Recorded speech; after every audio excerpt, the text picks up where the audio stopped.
Hello ဒီနေ့ပေါ်တော့သူကလာတေးလေးတော့တက်ပါတယ်ရှုံးပါနော်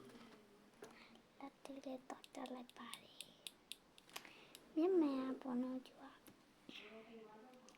မြမကျတော့တက်ထားရပေါ်တော့ဘာလို့လဲဆိုပေါ်နော်ဒီတော့ကျတော့ဒီတော့သူစားဆော်မှာကျမတက်ထားပါဘူးဘာလို့တက်ထားလဲဆိုပေါ်နော်မြမညာ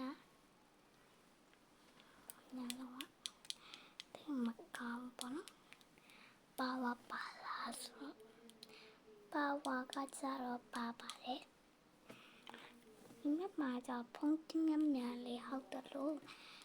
ပါဝါလေးပါရင်မြန်လေးဟောက်ပါတယ်โอเคသူပြောချင်အမြန်အကြောင်းမဟုတ်ပါဘူးဘာအကြောင်းလဲဆိုတော့ဘာအကြောင်းလဲဆိုရင်ပြောချင်တင်းနဲ့တောင်းဆိုပြမယ်တဲ့เนี่ยတော့သူပြောချင်တဲ့အကြောင်းကကြတော့ဒီအကြောင်းလေးပြောချင်ပါတော့လက်သေးအကြောင်းလေးလက်သေးရပေါ့နော်သူပြောရင်ဆိုင်ရ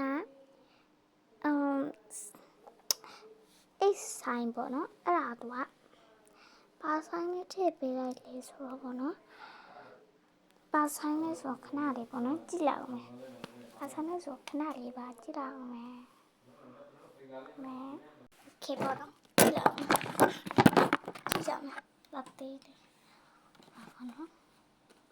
ကျူရတာပါစဟိုလိုအပ်တာလေးထည့်တာပေါ့နော်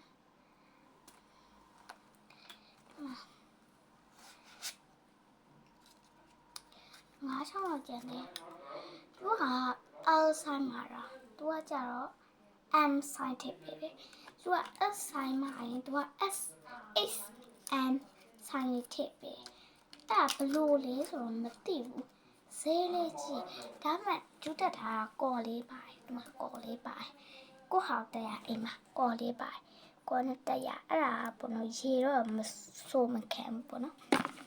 ကျူပြောချင်တာအဲ့ဒါလေးပါโอเคအားလုံးပဲကြည့်ရှုပေးကျေးဇူးများတင်ပါတယ် bye bye bye bye bye